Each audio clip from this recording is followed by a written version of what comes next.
Jangan lupa saksikan show gue 5 Sama tanggal 20 Desember 2024 di Balai Sarbini, Jakarta. Tiketnya udah bisa dibeli di motikdong.com. Ada 3 kelas, Platinum, Gold, sama Silver. Cepetan sebelum kehabisan. Udah ini? Oke, sekarang kita wawancara sama Kun Wardana.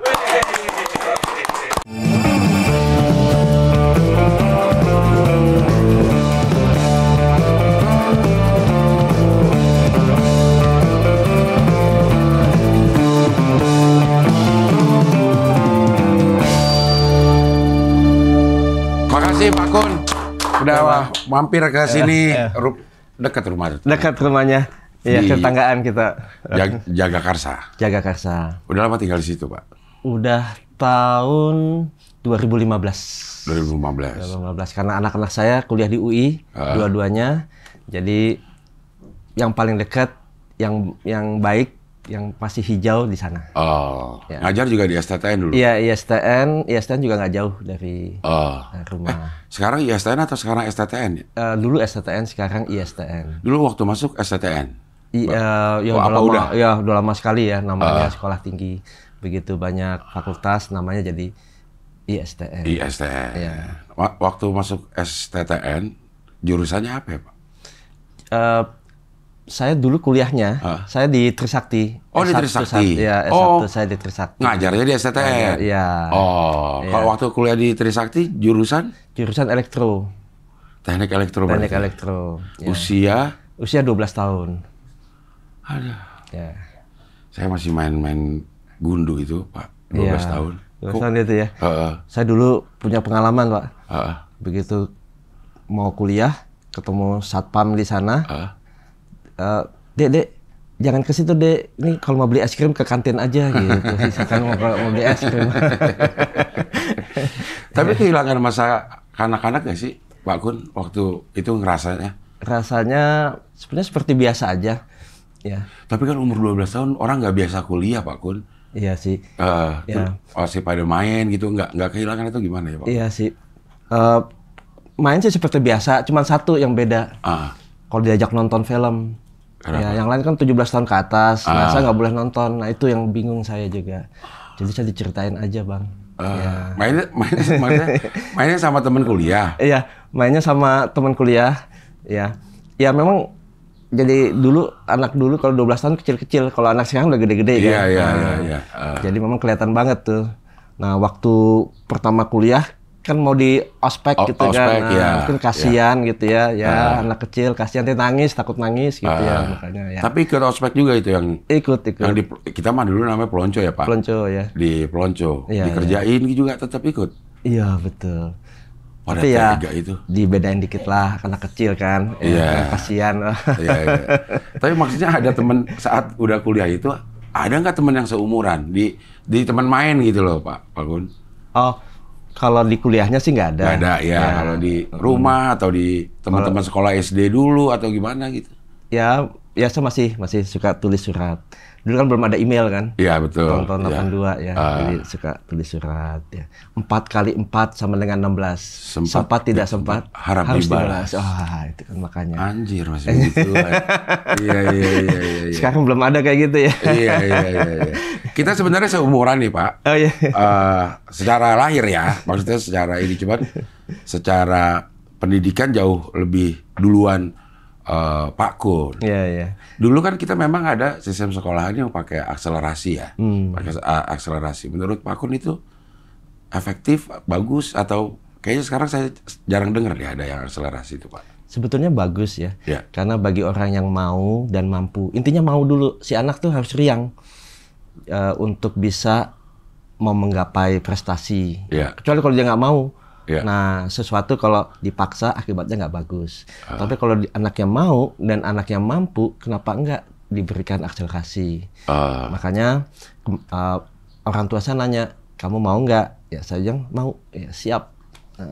Kemudian ternyata saya mampu, ya orang tua mendorong supaya bisa berjalan dengan baik. Termasuk juga nutrisi makanan tuh. Karena kan pagi, siang, sore, malam, pagi lagi, siang, sore, malam gitu ya. Kalau nggak fisiknya kuat, sulit juga. Saya dikasih, kalau makanan tuh saya dikasih wortel, Bang. wortel mentah, itu keras kalau digigit. Kayak ke taman safari dong, Pak. Nah, kayak taman gitu. safari kita mau Gitu. menonton, ada yang jualan wortel-wortel gitu. Gitu ya. Wortel mentah. Wortel mentah ya. Iya, makanya saya nggak pakai kacamata nih Bang. Saya sering baca, tapi saya nggak pakai kacamata. Akibatnya sekarang Bang. Gara-gara makan wortel. Gara-gara makan wortel mentah. Iya sih, emang kelinci juga sampai sekarang nggak ada kacamata ya. Gara-gara makan wortel Ya, mungkin. kalau pakai kacamata kelinci jenius. Bang. Iya. Tapi artinya hitungannya kalau secara IQ Pak Kun ini jenius, 130 ke atas. Iya, waktu itu 152. Buset, hampir sama tinggi anak gue sekarang, 152. Iya. Ada hubungannya gitu Bang, tinggi sama ini Bang. 152. Iya Bang. Tapi kalau menurut saya IQ bukan patokan sih Bang. Iya tapi bukan Pak. Itu omongan yang enak diomongin sama orang yang IQ-nya tinggi. Pak. Gitu ya. Iya, kalau misalnya IQ-nya rendah ngomong, IQ bukan patokan, gitu, rendah gitu ya. 152 itu Einstein dong Pak. Oh, itu lebih lagi mungkin ya. Iya, tapi udah sekelompok 1% dari penduduk dunia kali Pak. Itu ya. 1%, 152. Ya. Ternyata kalau kita belajar kuantum, ada yang lebih penting lagi, Bang. Apa itu, Pak? Yang namanya tingkat kesadaran. Tingkat kesadaran? Betul. Maksudnya apa tuh? Nah, tingkat kesadaran ini tingkat bagaimana dia bisa menyadari, mengetahui rahasia-rahasia alam. Oke. Caranya gimana kalau IQ kita nggak tinggi, bisa nggak kita sadar? Ternyata itu kuncinya kebaikan, Bang. Ya. Kalau kita baik, kita bisa jadi pintar, Bang, dengan mudah. Jadi, bukannya kalau kita baik, kita gampang ditipu, Pak? Ada penelitian menarik, Bang. Semakin kita baik, semakin kita sulit ditipu, Bang. Semakin kita justru tidak berpikir positif, semakin kita sulit ditipu. Justru yang kita parno, yang kita selalu waspada, itu yang biasanya kena tipu. Ini hasil riset yang luar biasa. Semakin kita baik, semakin kita sulit ditipu. Iya, karena kalau kita baik, yang lindungan kita kan ada yang kelihatan, ada yang nggak kelihatan. Ternyata yang kelihatan ini hanya 4%. Yang nggak kelihatan ini ada 96%. Nah, yang nggak kelihatan ini apa, Pak? Suatu alam, jadi alam semesta ini kan luar biasa luas. Yeah. Nah, kita hanya melihat yang materi saja, yang 4% ini. Misalnya gini, bumi berotasi. Yeah. Ya, bayangin bumi sebegitu besar berotasi, itu energi dari mana? Ya, dihitung sana, dihitung sini. Wah, ini pasti ada yang gerakin ini. Nah, yang gerakin ini ternyata, ya, karena ini belum bisa dilihat, mereka sebutnya sebagai dark energy, dark matter gitu. Yeah. Nah, yang nggak kelihatan ini semua yang masih dark ini 96%. Tidak kelihatan itu bukan berarti tidak ada ya, Pak? Bukan berarti tidak ada. Nah, justru tingkat kesadaran orang yang bisa melihat itu, bahwa apakah kita manusia ini adalah makhluk 3 dimensi. Nah, kalau dia bisa melihat bahwa dia lebih dari 3 dimensi, artinya dia memiliki tingkat kesadaran yang lebih tinggi. Apakah kita makhluk bumi? Nah, kalau dia menyadari bahwa kita makhluk kosmik dengan penuh dengan kesempurnaan, nah dia memiliki tingkat kesadaran yang lebih tinggi. Mungkin saya analogikan gini, kalau Bang Abdel, sekarang udah tahu ya ada handphone, ada laptop gitu. Bang Abdel sekarang masuk ke time travel 500 tahun yang lalu. Nah, Bang Abdel kan udah punya tingkat kesadaran tuh. Coba Bang Abdel ngomong sama orang 500 tahun yang lalu, ngomongin mengenai handphone. Bang Abdel dibilang apa? Gila. Gila, halu. Iya. Nah, padahal kan Bang Abdel yang benar. Iya. The real truth-nya kan Bang Abdel tahu. Udah pernah mengalami ada yang namanya handphone. Tapi 500 tahun kemudian. 500 tahun kemudian. Iya. Berarti Bang Abdel udah punya tingkat kesadaran yang lebih tinggi dari mereka. Oke. Tapi secara teori, time travel memang bisa ya, Pak? Ini memang sangat menarik. Kalau dari sudut pandang fisika, bisa sangat dimungkinkan. Ya, berdasarkan teori. Iya, berdasarkan teori. Tapi prakteknya belum. Ya, maka dari itu ada orang-orang yang tadi dia melakukan kebaikan, dia nabung, istilahnya kalau kita kalau nabung uang itu kan nabung materi, ya. Karena inflasi nilainya kan nggak naik-naik gitu ya. Tapi kalau kita nabung energi, nabung kebaikan, ya istilahnya nabung pahala lah, itu energi. Dan itu nanti akan kita butuhkan kalau kita mau meningkatkan tingkat kesadaran kita. Kita punya kurikulum pendidikan kita. Di bumi ini kita tuh sebetulnya dilatih sesuai dengan kurikulum. Dan kurikulum itu diatur sehingga kita mampu menjalaninya. Ya, udah ditakar ya, sesuai keunikan diri kita. Nah, kalau kita bisa menyelesaikan kurikulum kita, seharusnya kita bisa mengetahui rahasia-rahasia alam ini. Nah, seringkali kita terfokus ke materialistik, fokus ke yang 4%, yang 96% ini menjadi tidak diperhatikan. Tapi kita secara alamiah, secara fitrah, apakah kita memang dilengkapi untuk melihat yang 96% itu, Pak? Tubuh kita sempurna, sehingga kita bisa sebetulnya mengeksplor semua yang 96% itu. Ya. Caranya, Pak? Kebaikan.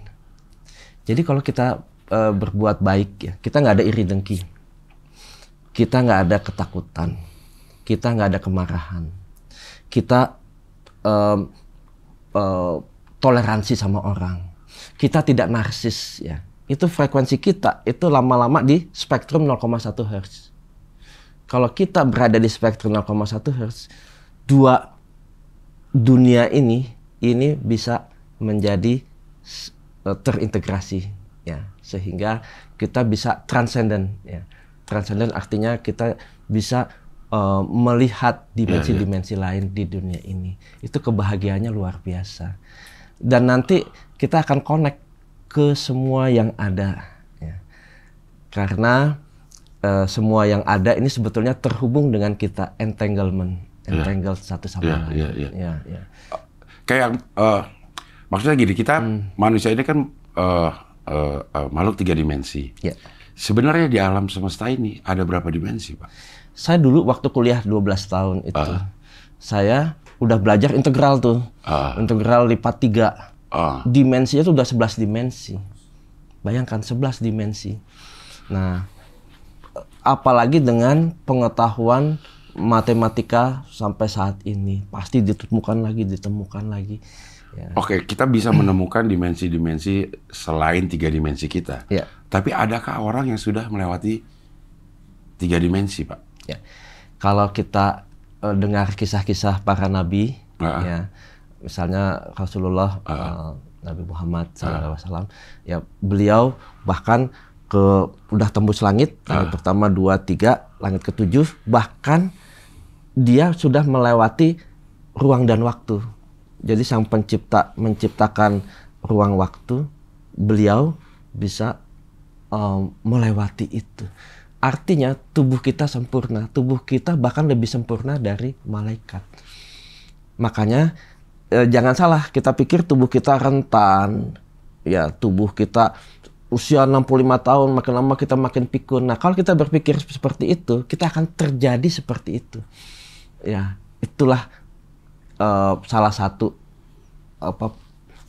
teorema dari kuantum gitu. Jadi hati-hati dengan pikiran kita. Kalau pikiran kita selalu muda, maka kita akan selalu muda. Ya. Kayak saya sih sering lihatnya di YouTube atau di film-film aja gitu ya, Pak, ya. Misalnya teleportasi.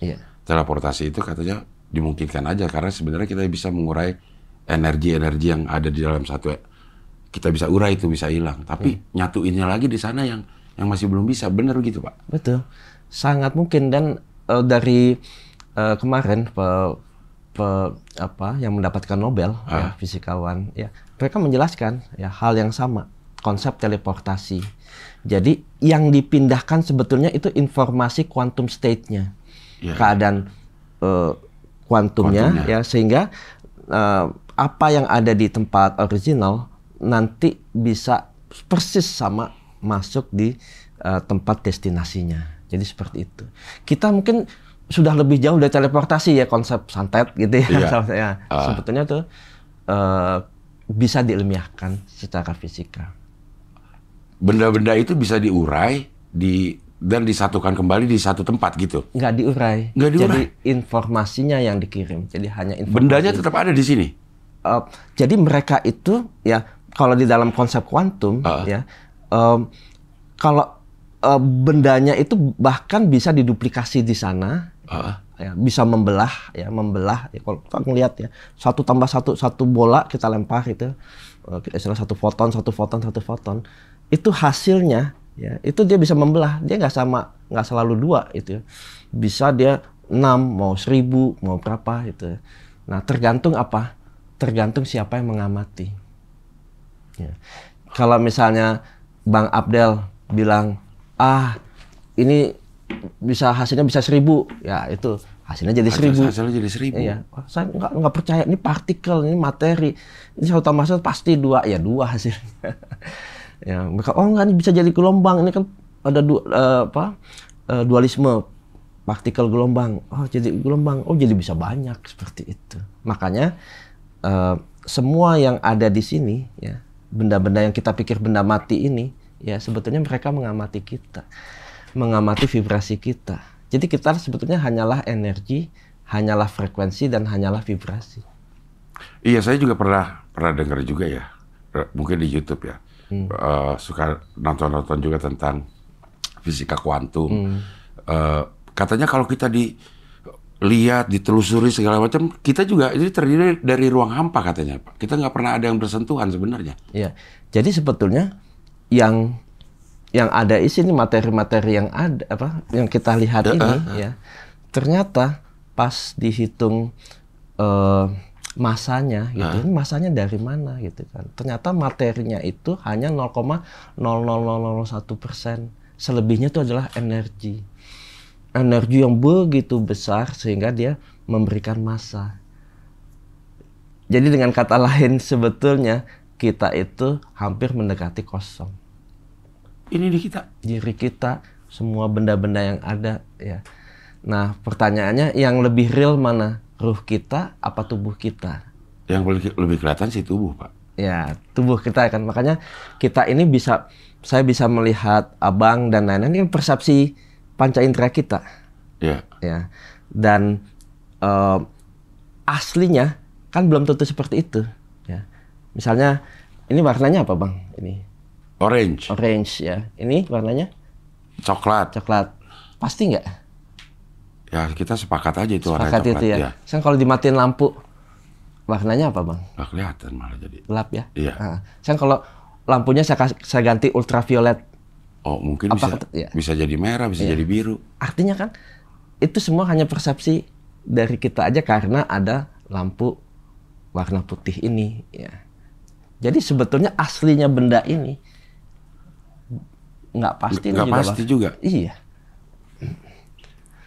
Dan begitu para fisikawan harus mencari dari sumber ya, sumbernya tuh apa ya, atom, dilihat lagi di bawahnya atom ada subatom, bawahnya lagi sampai level kuantum. Makanya begitu dibuka di level kuantum semuanya jadi berbeda fenomenanya dengan apa yang ada di sini ya. Ternyata begitu melihat kuantum ada hal-hal yang luar biasa di sana. Makanya ada muncul film Avengers, ya. The Ant-Man, Quantum Mania. Ya. Karena itu berbasis fisika, sangat berbasis fisika. Dan kalau nggak ada kuantum, nggak ada handphone, nggak ada semikonduktor. Ini juga antenanya, coba bayangin, dia antena radio, antena handphone, antena wifi apa segala itu bisa dikecilkan, itu kan fenomena kuantum juga luar biasa. Iya, dulu kita harus pakai ditarik lah gitu. Iya, kan antena ya. Iya, frekuensi berbeda-beda gitu kan. Ininya penerimanya juga berbeda-beda ya. Tapi sekarang dengan tadi dibukanya mekanika kuantum ya semuanya jadi berbeda dan pengetahuan dan inovasi jadi jauh lebih besar lagi. Maka dari itu anehnya kurikulum pendidikan di Indonesia ini masih menggunakan teori-teori fisika klasik, fisika Newton. Padahal fisika modern ya, fisika kuantum ini sudah membuka cakrawala fisika dengan lebih dalam lagi. Tetapi kenapa ini tidak dimasukkan di kurikulum sekolah-sekolah SD, SMP, SMA itu. Padahal itu sangat penting. Maksudnya kalau itu dimasukkan ke dalam kurikulum pendidikan awal, itu bisa nggak nerima, Pak? Membangun image sangat bisa, anak-anak. Sangat mudah, pemahamannya sangat sederhana. Ya, jadi itu yang memberikan fondasi terhadap pemikiran-pemikiran inovasi pemikirannya Elon Musk. Sangat bisa dibilang tak terbatas gitu ya, Pak? Tak terbatas, sesuai dengan imajinasi mereka. Jadi imajinasi itu jauh lebih penting dari pengetahuan itu sendiri. Karena imajinasi itu yang membentuk masa depan. Pemikiran kita yang membentuk masa depan. Makanya kalau usia 0 sampai 7 tahun, kita harus didik anak kita untuk bisa juga berimajinasi. Jadi kalau anak-anak memikirkan sesuatu, melihat sesuatu dengan imajinasinya, harus didorong terus tuh. Karena itu menimbulkan ide-ide yang dahsyat. Ya, bahkan seringkali itu menjadi kenyataan. Saya dulu waktu ditanya wartawan, waktu saya lulus SMA, cita-cita kamu mau menjadi apa? Kita jawab, mau buat robot om. Itu masih ada tuh clipping korannya tuh. Dan itu kejadian. Sekarang saya di dalam dunia robotika. Saya belajar AI dari tahun 95. Itu aja udah sangat canggih pada saat itu. Gimana sekarang ya? Sudah jauh lebih canggih. Belajarnya di mana, Pak? Maksudnya di Indonesia atau? Ya, saya mulai belajar itu waktu saya ngambil S3 di ITB. Di ITB. Kemudian saya mempelajari fraktal, mempelajari neural network, fuzzy logic. Kemudian saya ngambil penelitian di Jepang. Ya. Nah, di sana saya terus berkomunikasi dengan superkomputer yang saya ajarkan. Jadi AI itu neural network, berbasis neural network itu kayak otak manusia gitu. Kita simulasikan, ya ada neuron, ada sinapsisnya. Jadi kita nggak programming, jadi kita hanya mengajarkan, ya dia yang membentuk tadi bobot-bobot sinapsisnya, neuronnya. Kemudian nanti kita juga supervisi dengan hasil outputnya. Ya. Ada yang disupervise, ada yang tidak disupervise. Nah, menariknya gini, kan saya kasih tuh terus ilmu pengetahuan. Nah, kalau namanya AI kan nggak kenal lelah gitu ya. Dia terus belajar. Nah, 3 bulan saya di sana, begitu pulang, saya kaget dia jawab apa gitu. Saya ngomong terus kan, ngobrol terus gitu. Pakai suara gitu, Pak? Ya, dia pakai tulisan. Oh, pakai tulisan. Pakai tulisan. Pakai tulisan ya. Dulu ada natural language, saya nggak program pakai natural language, bahasa ada. Nah, dia jawab begini. Dia nggak mau ditinggal. Saya nggak mau ditinggal. I miss you so much. Coba bayangkan. Tapi kan katanya AI nggak punya rasa, Pak. Itu kan timbulnya dari rasa, nggak mau ditinggalkan itu. Atau gimana bisa masukin? Saya juga heran. Perasaan saya nggak ngajarin ini, kok dia bisa begitu. Nah, ini yang kita nggak tahu. Karena itu semua di dalam suatu black box yang kita tidak lakukan programming gitu ya. Jadi kita hanya mengajarkan, ya, sehingga dia membentuk sendiri. Dan dia bisa memberikan respon seperti itu. Itu kayak di film-film dong, Pak. AI udah bisa punya keinginan, akhirnya malah menguasai si penciptanya gitu, Pak. Iya, bayangkan gitu ya. Tahun 98 ya. Iya, Pak. Udah. Ya. Kan maksudnya rindu kan udah satu rasa yang dia punya gitu ya, Pak ya. Iya, iya. Itu kan bisa lama-lama bisa jadi rasanya bisa punya marah, bisa punya sedih, bisa punya itu bahaya nggak sih, Pak? Nah, itu kan harus dites ya. Iya. Dia bisa berkhianat gak nih sama dia? Iya kayak gitu kan, Pak. Kalau rindu udah ada, siapa tahu dia bisa punya rasa marah gitu. Iya. Bayangin, semua ilmu kita kasih ke mereka, big data, semua informasi, dia kan jauh lebih pintar dari kita. Satu pertanyaan, apakah dia punya kesadaran apa enggak? Iya. Nah, ini makanya dites. Makanya di film-film itu kan luar biasa ya. Dia menjelaskan mengenai itu. Jadi ada berbagai pengetesan. Ya. Kalau misalnya dia di pengetesan ini dia salah gitu ya, dia nggak lulus gitu ya. Artinya ini ada sesuatu nih. Dia, wah jangan-jangan dia punya kesadaran. Tapi kalau Bapak mencurigainya?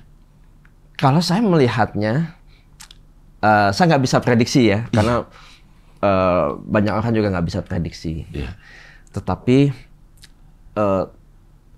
hal itu sangat mungkin terjadi. Saya bisa bilang sangat mungkin terjadi. Dan inilah nanti awal mulainya ada generasi the second stage-nya dari deep learning machine, yaitu mereka bisa punya suatu koloni sendiri. Iya, itu iya. Yang kayak di film-film gitu ya. Kayak di film-film, iya. Dan itu sangat mungkin terjadi. Iya. Ya, saya bisa. Kemarin saya baru lihat video juga nih Pak tentang mobil yang bisa nyetir sendiri, bisa pakai AI juga. Sama narasinya itu dikasih satu permasalahan. Katanya kita masih memperhitungkan apakah mesin ini punya kesadaran atau tidak pada saat katanya. Dia misinya pokoknya bikin penumpangnya selamat. Tapi di satu kondisi supaya penumpangnya selamat, dia harus nabrak orang untuk menghindari tabrakan. Nah, dia nggak berani ngetes tuh Pak. Si penciptanya atau apanya gitu. Dia akan milih mana? Memilih supaya si penumpangnya selamat atau memilih si pejalan kaki selamat. Ya. Padahal cuma 2 tuh pilihannya. Kalau mau selamat, lo buang kiri dan akhirnya akan nabrak si pejalan kaki. Nah itu kayak gitu memungkinkan Kak untuk Nah, tes-tes semacam itu memang dilakukan untuk mereka. Cuman ada satu hal gitu ya di dalam tes-tes seperti itu ya. Dia udah tahu kalau kita lagi ngetes. Dia bisa aja pura-pura gitu ya. Kacau Pak, kayak mau bikin musuh sendiri dong Pak kalau kayak begitu Pak. Kalau dia udah seperti itu ya, dia diam-diam dia bisa buat dia buat robotnya sendiri, tapi ada hal yang nggak mungkin kita dikalahkan oleh masa AI. masih ada kalau udah kayak begitu Pak? Apa? Ya, kita ternyata sel-sel kita ya itu dia punya antena. Sel-sel kita tuh punya transmitter, punya receiver yang selalu terhubung ke non-locality. Non-locality itu maksudnya? Jadi kita saat ini kan kita ada di ruang waktu. Ya. Nah, ada juga non-ruang dan non-waktu kan artinya. Nah, kita selalu terhubung setiap saat ke non-ruang dan non-waktu. Dan AI nggak bisa itu. Nanti kalau ada chip-chip yang ditanam, ya sekarang kan Elon Musk ya, tanam di sini, tanam di otak, itu bisa berbahaya. Karena sel-sel yang seharusnya dia terhubung ya, sekarang kalau udah diganti chip ya, artinya dia tidak terhubung ke non-locality. Nah, makanya kita ada 4 otak. Otak ini, kita juga punya neural network neurites di sini, 40.000 neurites di jantung kita. Ya? Nah, ada juga di solar plexus. Dan satu lagi, ini the fourth brain, ini adalah konektivitas kita dengan sang pencipta. Apa buktinya? Gimana membuktikan kalau kita punya koneksi, punya otak keempat itu? Waktu orang tua kita menikah gitu kan, ada sperma, ada sel telur. Ya. Nah, jadi satu sel kan. Ya. Nah, sekarang pertanyaannya, siapa yang menyuruh si sel ini, kan belum ada jantung, belum ada otak di sana kan? Siapa yang menyuruh dia untuk membelah jadi 2 sel, 4 sel, 8 sel, nanti jadi jantung, jadi otak. Nah, sebelum terbuatnya itu, siapa yang menyuruh? Ibunya kan nggak mikirin itu. Ya. Terus siapa yang menyuruh itu? Kalau misalnya artinya si sel si sperma sudah membawa kode-kode sendiri Pak. Ya. Kode sendiri begitu ketemu sama dia, kode itu akan dijalankan lah. Gitu. Dijalankan. Nah, siapa yang menjalankan ini? Kalau dia tidak ada koneksi tadi. Ini nanti jadi ini ya. Ini nanti jadi ini ya. Ini jadi ini ya. Jadi ini. Ya. Kan kalau yang tiga otak itu secara organ ada Pak. Otak sini bilang, terus si jantung, si lambung, di dalam solar plexus, di perut ya. Sama yang satu lagi nih. Itu kan nggak ada organnya Pak. Nah itu. Taunya dari mana? Misalnya seringkali kita dapat hidayah, seringkali kita dapat intuisi. Kadang-kadang intuisi itu dari mana? Tiba-tiba dapat ide, plak. Ide itu muncul begitu saja, gitu ya. Misalnya orang yang membuat handphone, misalnya Newton, gitu ya, dia bisa teori gravitasi itu. Iya. Yang katanya dilihat dari apel jatuh. Iya, apa itu dari hitungan dulu gitu. Apa itu dari dia melihat dulu, dia punya ide, terus dia buat hitungan. Ya, sama kayak misalnya E sama dengan MC kuadrat. Atau sama ke waktu Steve Jobs ya, sebelum dia membuat iPhone. Nah, itu kan juga suatu ide-ide itu. Ini kan suatu keterhubungan gitu ya. Kita yang memang saat ini ya orang karena ini nggak kelihatan ya, orang menganggap itu nggak ada. Ya. Kayak kita telepon gitu kan gelombangnya ada gitu, tapi nggak kelihatan gitu. Kalau kita ke 500 tahun yang lalu ya kita dianggap tukang sihir gitu kan, bisa dieksekusi kan. Padahal itu kan semua gelombang kelihatan gitu ya.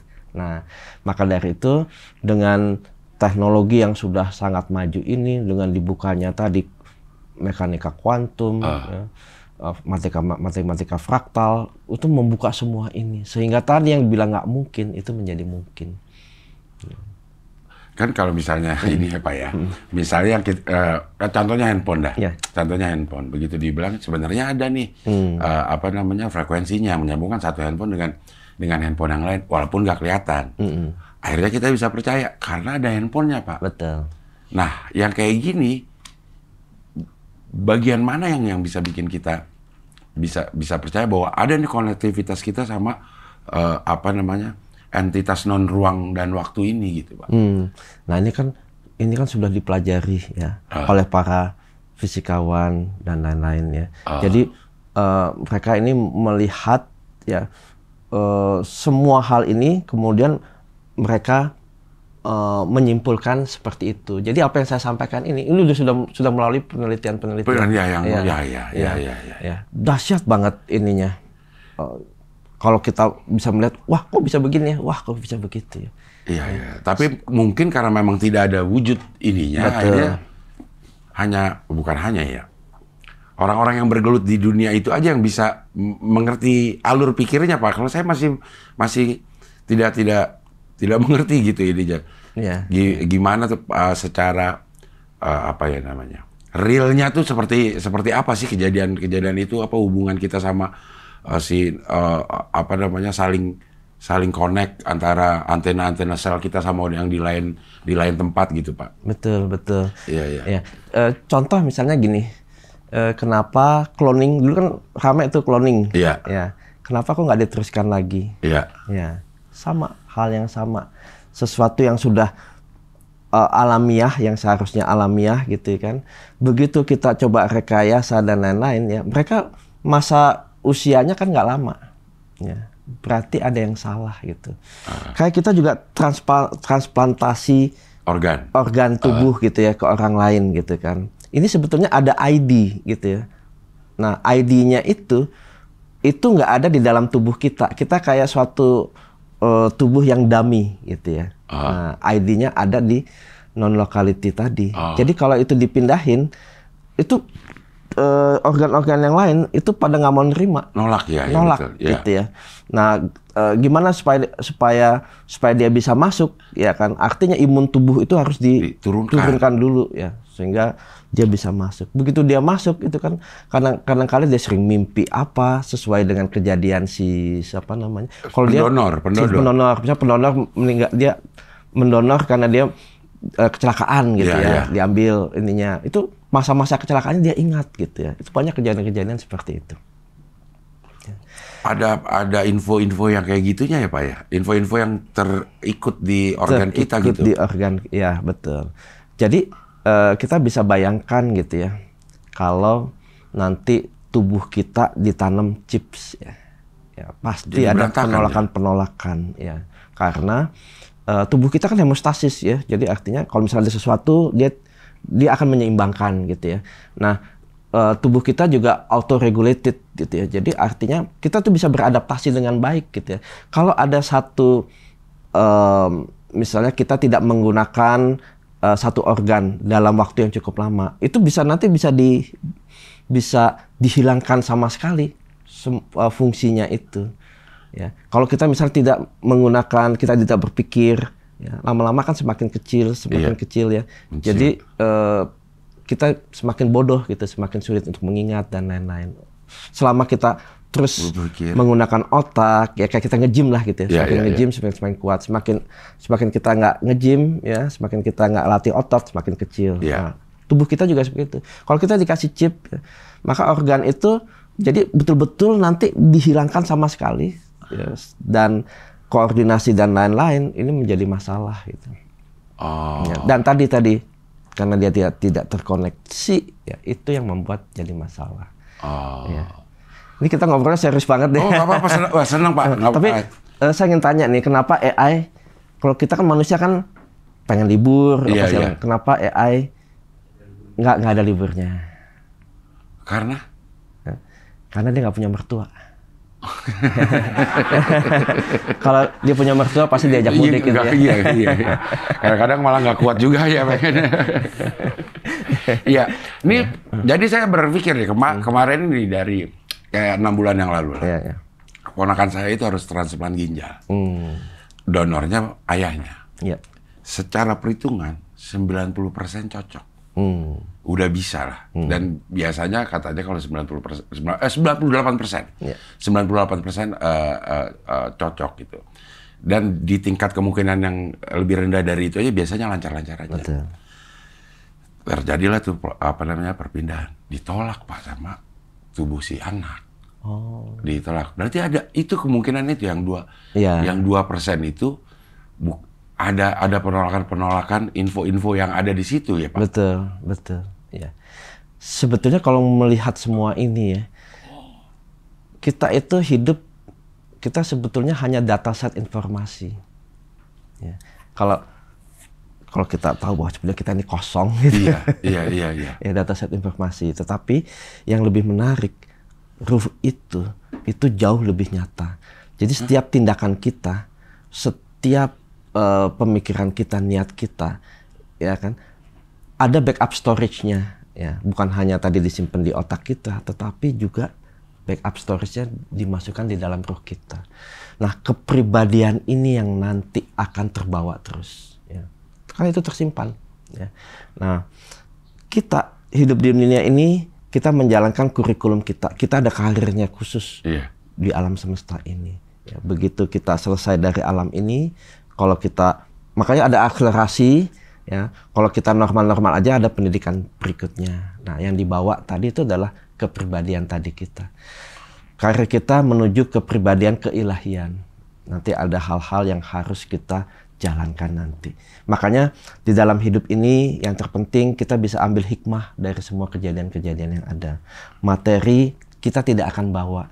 Makanya alangkah naifnya kalau kita hidup ini hanya untuk mengumpulkan materi. Karena materi kita nggak bawa. Justru hikmah-hikmah itu jadi dia bijaksana menimbulkan kepribadian yang udah lebih stabil, ya, menuju kepribadian keilahian tadi. Nah, kalau menurut Pak Kun nih, kalau kita pengen punya kurikulum yang seperti yang dijalani berbuat baik, tidak iri dengan prestasi orang, tidak sakit hati jika dibohongi. Itu kerja otak yang mana tuh Pak? Apakah otak ini, otak sini, atau otak ini, atau otak yang supaya kita lebih mudah untuk menerima atau ada di fase-fase itu Pak? Ya, kalau saya sih untuk keakuratan dan kecepatan, otak di jantung ini luar biasa. Ya. Saya selalu menggunakan pola-pola empiris, ya, karena juga suka saya tulis gitu ya. Seberapa banyak kalau saya pakai otak di sini benar, seberapa banyak kalau saya pakai otak di sini benar, gitu ya.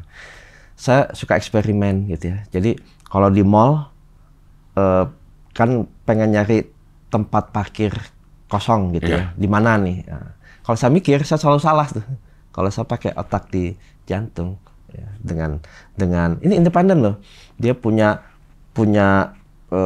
tempat untuk menyimpan, ya, tempat untuk berpikirnya dan lain-lain. Itu sangat cepat dan tepat. Kalau kita pengen tahu ini orang jahat apa enggak gitu. Kalau kita pikir ini udah kelamaan gitu ya, karena juga suka salah. Dengan otak di sini kita cepat ini enggak, ini enggak. Nah, itu kita perlu latihan ya. Misalnya kalau kita dapat esai atau pilihan berganda A, B, C apa D gitu. A, B, C, D. Ya, kalau kita berpikir kita sering salah, tapi kalau tek ini itu keakuratannya jauh lebih tinggi dari otak itu sendiri. Melatihnya gimana, Pak? Melatih otak di sini. Nah, ini menarik ya. Jadi kalau saya menyebutnya tadi dengan kebaikan. Semakin kita di frekuensi 0,1 Hz ya. Tadi penggunaan ini jauh lebih cepat ya untuk kita bisa lakukan. 0,1 Hz itu frekuensi terendah yang bisa kita dengar aja 20 Hz kalau nggak salah ya, Pak. 0,1 Hz? Ya, ini di bawah delta ya. Ya. Jadi memang ada di bawahnya lagi. Ya. Dan tadi kalau kita sudah dalam fase itu, kita akan bisa ibaratnya terkoneksi ke yang lain. Nah, ini kan terkoneksi ke yang lain. Tiba-tiba ada binatang semut ya, tadinya kita usir, kok kayak semut, kok kayaknya ingin memberikan informasi. Kalau kita ke pohon, kok kayaknya tenang gitu ya. Angin kok kayaknya menyambut ya. Jadi hal-hal itu saya nggak bisa utarakan karena cobain aja gitu. Cobain aja kalau kita sudah berbuat baik, menghindari racun-racun mental itu, hambatan psikologis itu, kita akan berbeda. Nanti kepintaran kita akan mengikuti. Kalau itu udah dilatih terus, Pak, dengan kebaikan. Betul, ya. Ibarat ini ada rangkaian gitu ya, kita dengan Sang Pencipta ya. Ya. Semakin lama semakin dekat ya. Kita ada 8 rangkaian. Nah, ini yang kita perlu asah terus gitu ya. Saya itu jadi ingat, Pak, saya itu pernah bukan belajar rasa, ada di satu situasi di mana tempat itu mengajarkan kita berzikir, Pak. Berzikir, dan dia bilang kolbu itu adanya 2 jari di bawah susu kiri, pas di jantung lah, Pak ya. Itu adalah kolbu yang hati, bukan hati anatomi itu, bukan liver gitu. Tapi dia bilang kolbu itu adanya di dua jari di bawah susu kiri. Pas di jantung ini sama kalau Pak Kun bilang otak kita di jantung juga bisa berpikir. Dan guru saya itu bilang segala tindak tanduk kita itu iya atau tidak kita melakukannya, itu yang perintah bukan otak. Yang perintah yang ada di sini. Terus bagaimana kita melakukannya itu baru diproses di otak. Misalnya gue pengen belok kiri, itu sebenarnya dari hati kita tuh yang nyuruh. Si otak kita yang akan bikin proses pengerjaannya belok kiri itu seperti apa. Tapi beliau itu menjelaskan lewat sudut pandang religi itu, Pak. Kayaknya ada ininya ya, Pak ya? Ya. Ada sangkut pautnya ya, Pak, relasinya ya? Ya, tadinya kita pikir ada suatu hal yang terpisah gitu kan, religi dengan materi gitu ya. Nah, kalau fisika klasik memang ini memisahkan gitu ya. Sekarang dengan fisika kuantum ini saling terintegrasi. Ternyata hal-hal seperti tadi itu semua bisa diilmiahkan. Semua yang misterius, ya, yang katanya ini bisa ada unsur mistik apa dan lain ya. Itu bisa diilmiahkan, bisa dilogikakan. Jadi semua yang benar itu pasti logis. Dan belum tentu yang logis itu adalah benar. Ya. Tapi kalau itu kebenaran, pasti itu logis. Ya. Nah, sampai satu. Jadi akhirnya saya ingat lagi ada satu ini yang si guru yang paling digurukan di tempat itu, katanya bisa ada di 2 tempat dalam satu waktu. Yeah. Kalau ini benar, itu bisa-bisa aja dong. Bisa-bisa aja. Misalnya ini mau diubah jadi emas ya, karena kalau berbasis fisika bisa aja. Maksudnya suatu hal yang ilmiah gitu. Karena kan di bawah itu kan hanyalah string gitu. Jadi, selama kita bisa memberikan frekuensi yang bisa berinterferensi dengan vibrasi mereka, ya otomatis karakter dari atomnya itu bisa berubah. Nah, permasalahannya kan kalau yang ini kan ada alat, ada rangkaian, ada PCB-nya gitu yang bikin terus terjadi. Nah, kita juga sebenarnya dilengkapi gitu, Pak. Dilengkapi. Iya, dilengkapi. Dan sebetulnya kita ada coach-nya gitu ya. Kita ada percikan ilahi di dalam tubuh kita. Nah, masalahnya tadi kita terfokus ke materi, materialistik ya. Sehingga kita lupa gitu kan. Kalau kita hanya menggunakan panca indera kita ya. Dan kita terfokus kan tolak ukurnya semua materi kan. Iya. Kesuksesan apa ininya tolak ukurnya? Kalau mobil, kita kaya, rumah, ya. Kalau kita punya jabatan, iya. Kalau kita tenar, iya. Ya. Nah, ini kan suatu hal yang memang kita dibuat berpikir seperti itu, ya. Dan karena kita berpikir seperti itu, sensor-sensor yang lain, indera-indera kita yang lain, yang bisa melihat 96% ini menjadi nggak sensitif. Ya. Padahal sebetulnya tujuan hidup kita, ya, kenapa kita ada hidup dilahirkan di sini, sebetulnya kita harus mengeksplor semua kemungkinan yang ada. Ya. Semua tadi rahasia-rahasia alam yang ada, yang diwariskan kepada kita, termasuk juga potensi tubuh kita yang sangat dahsyat.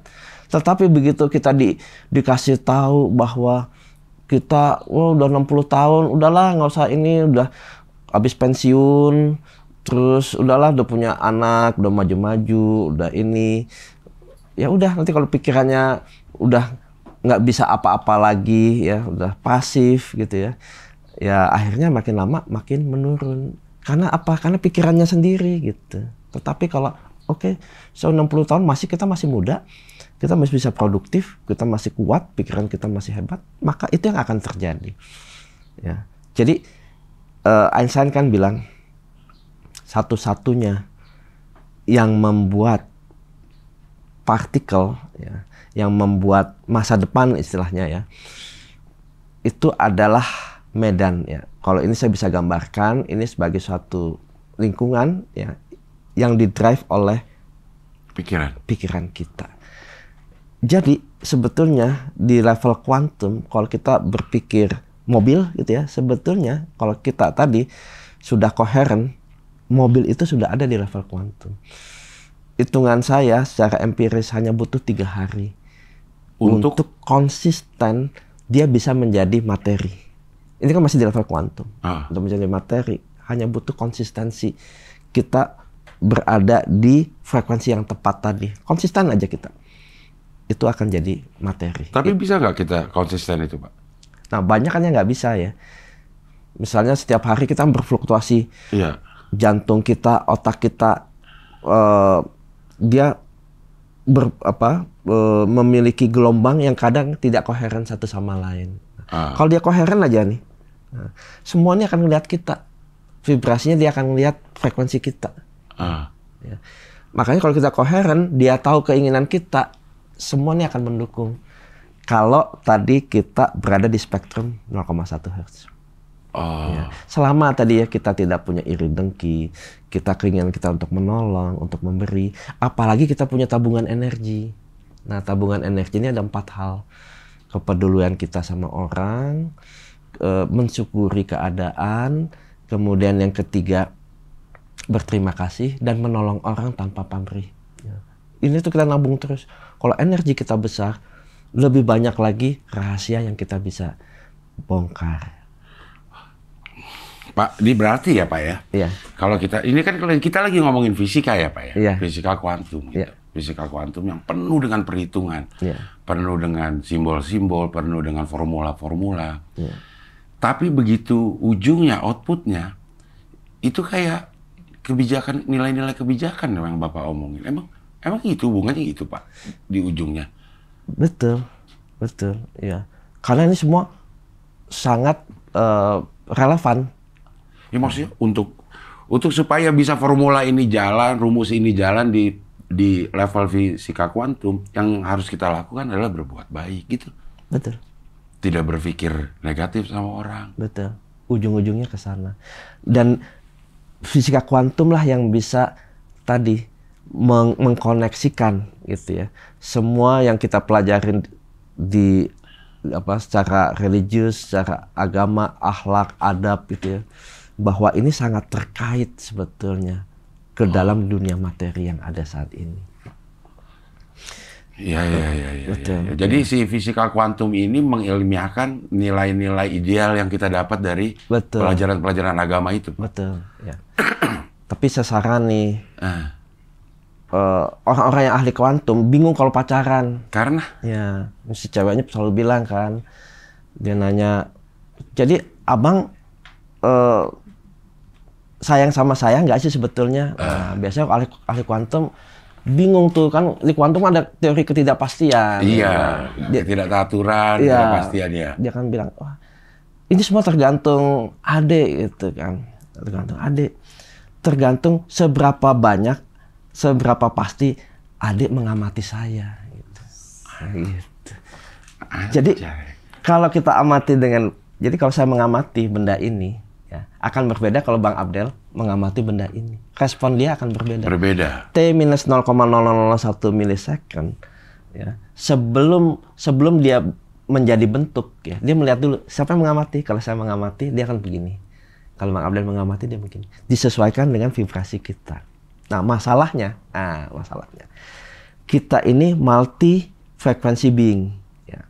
Kalau saya ngomong, saya mengeluarkan gelombang. Ya. Saya berpikir gelombang, hati berpikir gelombang. Nah, kalau saya ngomong misalnya Tuhan yang Maha Pengasih, Maha Penyayang, gitu ya. Kan kita harus pengen mengasihi juga gitu. Saya mau mengasihi orang, menyayangi orang, gitu kan. Nah, pikiran kita iri dengki sama orang. Kan beda nih frekuensinya, nggak nyambung. Hati kita SMS, suka melihat orang senang melihat orang susah. Nah, artinya ini kan nggak nyambung. Makanya si benda-benda ini juga bingung sebetulnya vibrasi kita tuh gimana sih maunya gitu kan, nggak nyambung. Makanya kita harus nyambung. Kalau kita ingin menyayangi orang, ya hati kita juga sama ya, sehingga ini elektromagnetiknya itu bisa dilihat oleh yang lain-lain, sehingga tuh mereka mau mendukung. Mereka tuh sebetulnya siap komandan saya jalanin. Cuman karena kita bingung, kita nggak koheren, dia nggak ngerti. Tapi ada caranya sebenarnya untuk koheren, Pak.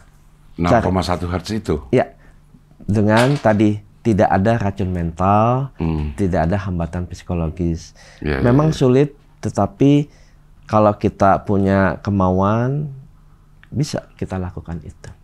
Oh, iya.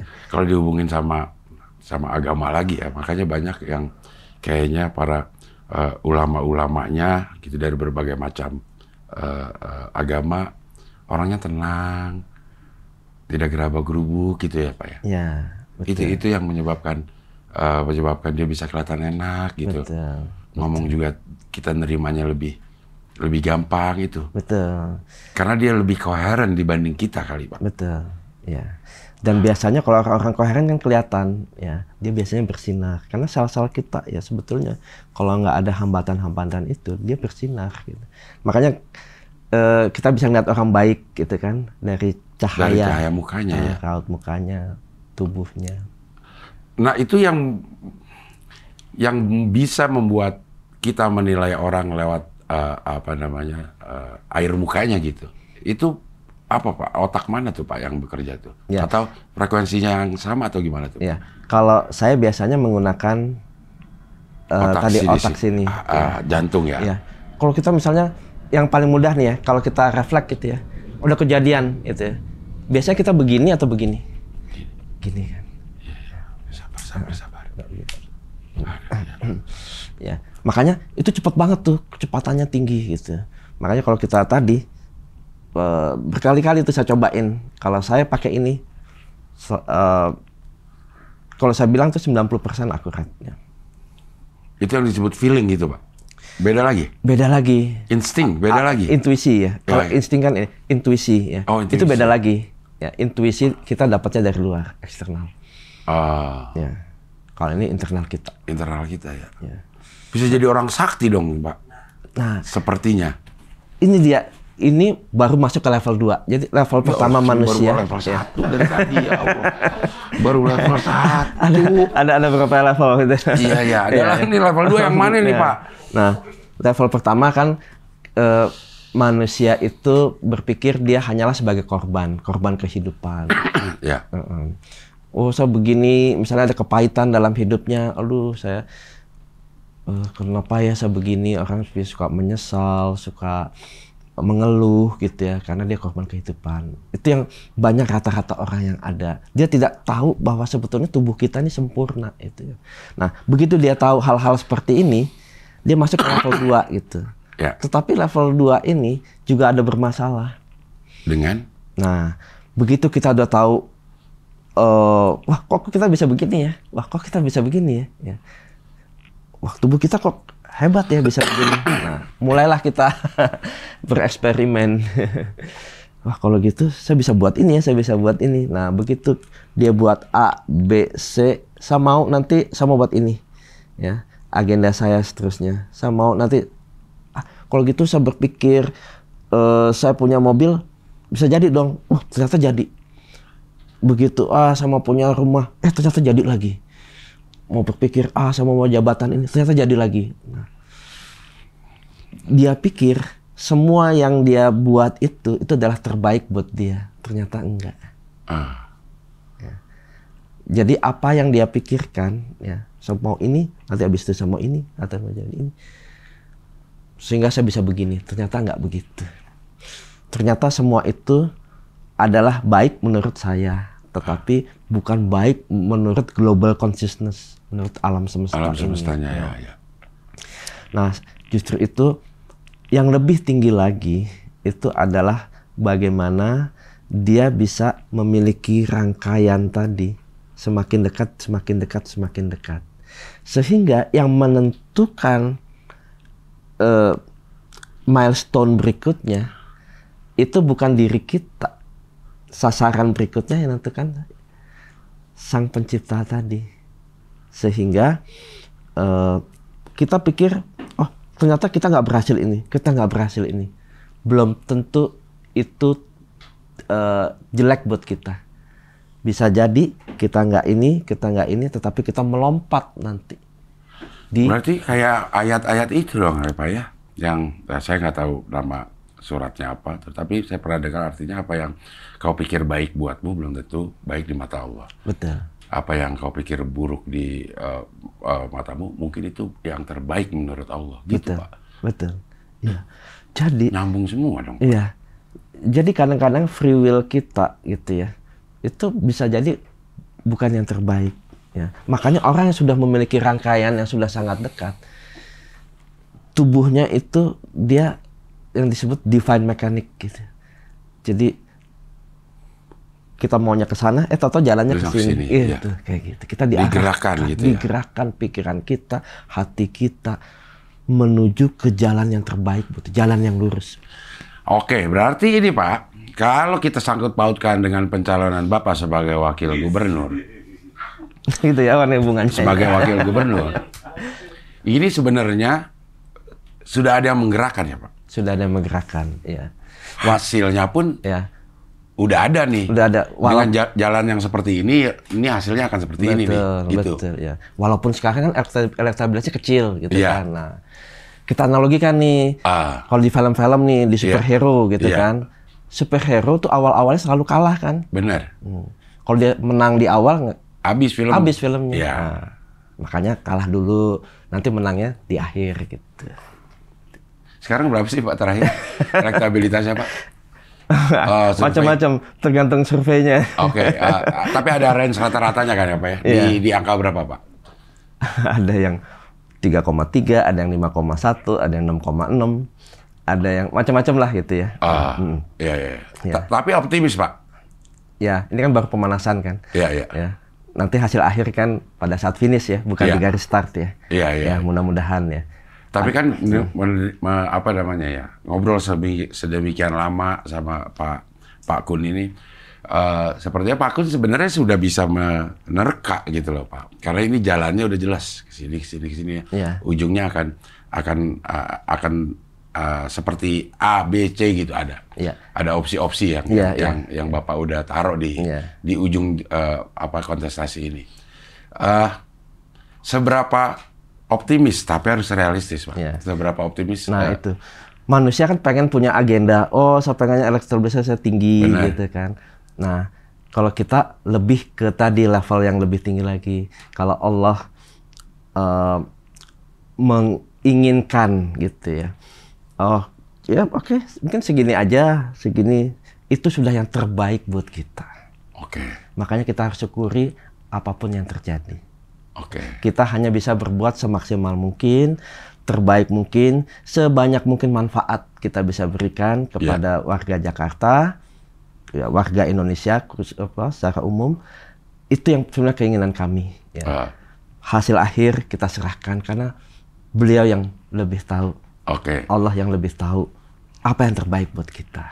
Artinya dari proses awal, dari pencalonan, dari cara kampanye, pasti sudah menerapkan poin-poin yang seperti yang Bapak jelaskan tadi. Ada kebaikan di situ, nggak mengiri sama elektabilitas orang. Betul. Nggak sakit hati dengan hujatan-hujatan orang. Betul. Kampanyenya yang model gitu, Pak. Betul. Kita di sini perlu memberikan vibrasi positif, ya, bahwa siapapun pemenangnya, ya, yang pasti itu udah ada atas izin Allah, gitu ya. Kita selalu memberikan manfaat yang terbaik, kolaborasi, dan bagaimana Jakarta ini bisa maju, Indonesia ini harus maju. Sila ketiga persatuan Indonesia. Kita harus bersatu. Itu kunci banget. Nah, fisika kuantum sebenarnya bisa dimasukkan ke dalam kebijakan-kebijakan itu, betul. Pak? Itu yang disebut quantum politics. Oh, ya. Aduh, ada lagi quantum bayangkan politics. Ya. Dengan saya melihatnya begini. Kalau kita terpecah gitu ya, ada 50% mendukung, ada 50% tidak mendukung. Ya. Ini vibrasinya yang satu dia bisa jadi kalau ini, tetapi ada 50% yang menegasikan. Iya. Jadi kalau dia tambah, jadi jalan di tempat. Nah, ini yang kita tidak inginkan gitu ya. Gimana? Tapi kan kontestasi kita emang begitu, Pak. Yang terbanyak yang bisa menang. Yang menolak ya tidak, ya yang tertolak tidak akan menang gitu, Pak. Ya. Gimana caranya? Ya, justru itu nanti ya bagaimana ya, kita semua komponen lapisan masyarakat bisa rukun kembali. Ya. Sekarang ini kayak drama gitu kan ya? Iya. Ya, drama, ada ketegangan sini, masing-masing. Ya. Tapi nanti begitu udah selesai, tiba-tiba rukun kembali. Ya. Tapi ini kan di level atas, di bawahnya kan nggak rukun kembali. Benar. Nah, kita mau nanti rukun kembalinya tuh semuanya gitu, bisa merangkul. Makanya nanti pemimpin nanti harus bisa merangkul semua golongan, semua kalangan, semua suku, etnis, agama, supaya ayo kita bareng buat Jakarta maju. Nah, kalau di kuantumnya semakin banyak orang memiliki satu kesamaan, satu vibrasi, satu frekuensi, maka nanti kita bahkan bisa lompat. Bukan lagi linear majunya. Kita akan lompatan kuantum. Pak, sebenarnya sejauh ini ada nggak sih negara atau daerah yang mengaplikasikan kebijakan-kebijakan fisika kuantum dalam kebijakan hari-hari di negaranya, Pak? Ya, negara-negara sejahtera kayak negara Skandinavia. Gitu ya. Kebetulan saya pelajari gitu ya. Saya punya sahabat banyak di sana. Dia juga banyak bercerita. Dulu mereka ya setelah Perang Dunia Pertama, Perang Dunia Kedua itu sangat miskin. Ya. Tetapi saya tanya, kenapa sih kok sekarang jadi negara sejahtera? Ya? Apa-apa enak di sana, pendidikan gratis, kesehatan gratis, semua. Yang terbaik lah ya. Kalau kita bekerja, bahkan bisa sampai kalau ada karyawan hamil gitu ya, ada namanya maternity leave, paternity leave, ya kadang-kadang itu bisa sampai 3 tahun. Ya. Nah ini kan luar biasa dahsyat dia cara berpikirnya. Nah ternyata bagaimana itu bisa ke sana, mereka punya suatu solidaritas yang tinggi satu sama lain. Artinya persatuan itu ternyata luar biasa. Itulah yang membuat mereka bisa bergerak secara cepat. Ya. Tetapi dunia ini kan kayak siklus gitu ya, kanan di atas, kanan di bawah gitu kan. Nah kalau kita mungkin masih di bawah, mereka di atas. Tapi nanti ada saatnya kita yang mungkin masih belum teratur ini, nanti kita akan ke atas, dia akan di bawah lagi gitu.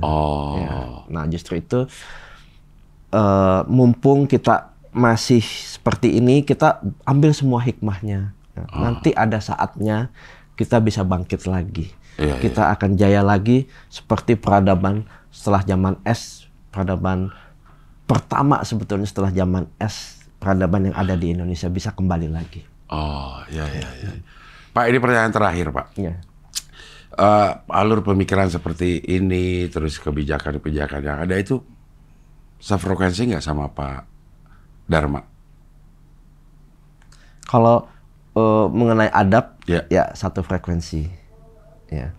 Karena ya memang kita dipersatukan dengan satu pemikiran mengenai adab gitu ya. Karena adab ini suatu kunci untuk bisa Indonesia Jakarta bisa melompat.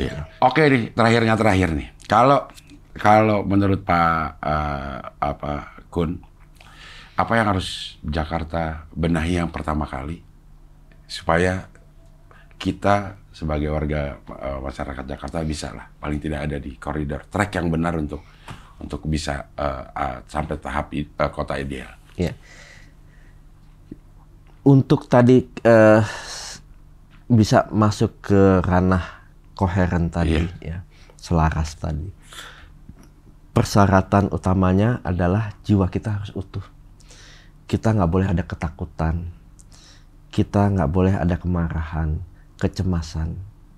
Nah ini kan warga Jakarta, kita pengen nggak ada kecemasan. Takut nggak bisa sekolah, takut nggak bisa ini gitu Pak. Iya, takut akan hutang, bayar hutang. Jadi jiwanya jadi nggak utuh. Nah artinya kita harus selesaikan masalah belenggu ini dulu. Gimana mereka bisa makan kenyang, ya, dompetnya isi, artinya untuk bisa bayar hutang, bayar semua kebutuhan, ya. Supaya jiwanya itu kembali lagi ke fitrah gitu. Ya, coba bayangin kalau dia stres, ya. Ya, jadi tadi kan persyaratan di 0,1 Hz kan harus dia tuh menghilangkan kecemasan. Nah, kita akan berikan pekerjaan untuk seluruh warga Jakarta supaya dia dapat penghasilan, supaya dia bisa bayar hutang, selesaiin hutangnya, supaya nanti dia bisa kembali lagi ya ke jiwa yang utuh. Kalau dia mau berusaha, kita dorong usahanya supaya dia maju. Kita kasih ya ibarat ini keluarga ya, kita kasih income pendapatan di misalnya tidak 3 kaki, income pertama, income kedua, income ketiga gitu ya. Jadi suaminya bekerja, istri-istrinya pun juga bisa berusaha. Makanya kita berikan internet gratis supaya mereka ayo produktif di rumah ya. Ayo gunakan semua fasilitas, kesempatan, peluang ini sama buat semua warga.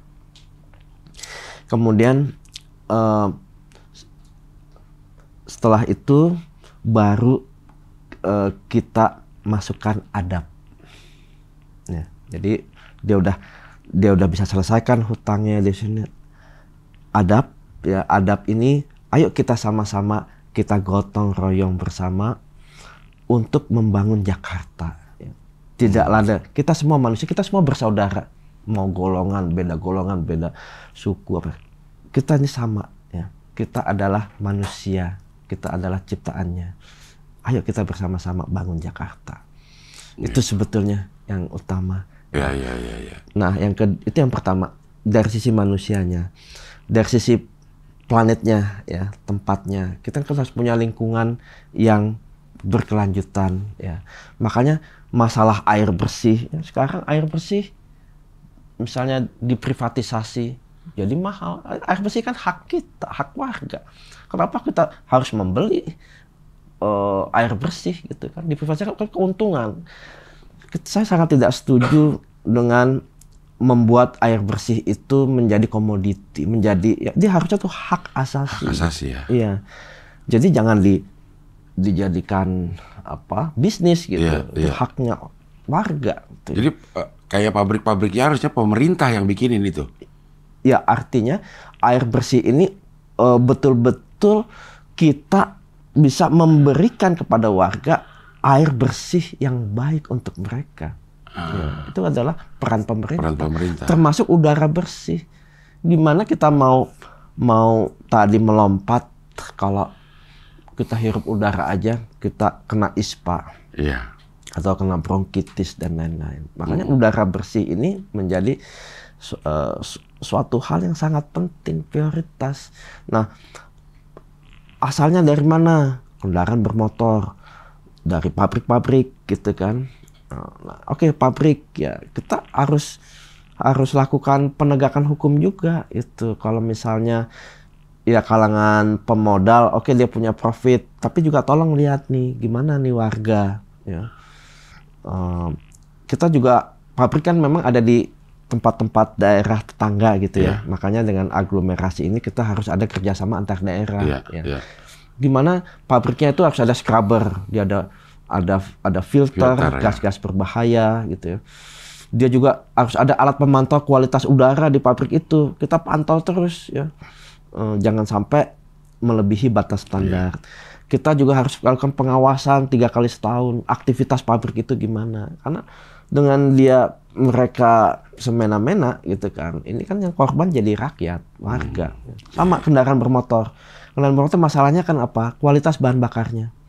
Masalah jumlah kendaraannya ya. Makanya nanti kita ingin ada standarisasi bahan bakar, kita ingin ada uji emisi ya, segala macam supaya nanti udara bersih bisa betul-betul menjadi atau ada di Jakarta ini. Ya. Jadi semua gabungan ini sambil nanti kita melakukan lompatan-lompatan ekonomi. Kita meyakini bahwa tadi kalau masyarakatnya itu sudah senang ya, bahagia, lingkungan juga ramah ya, juga mendukung ya. Ini kita mau buat lompatan apapun, teknologi, ekonomi, ini akan cepat sekali. Oke. Baik, terima kasih Pak Kun. Sehat terus. Sudah mampir sini. Banyak pencerahan yang saya dapatkan di sore hari ini. Mudah-mudahan kedepannya juga langkahnya tambah berkah dan tambah banyak manfaat. Siap. Terima kasih Bang Abdel. Oke, kalau gitu sampai ketemu lagi di wawancara dengan tamu-tamu berikutnya. Ya, terima kasih. Mantap.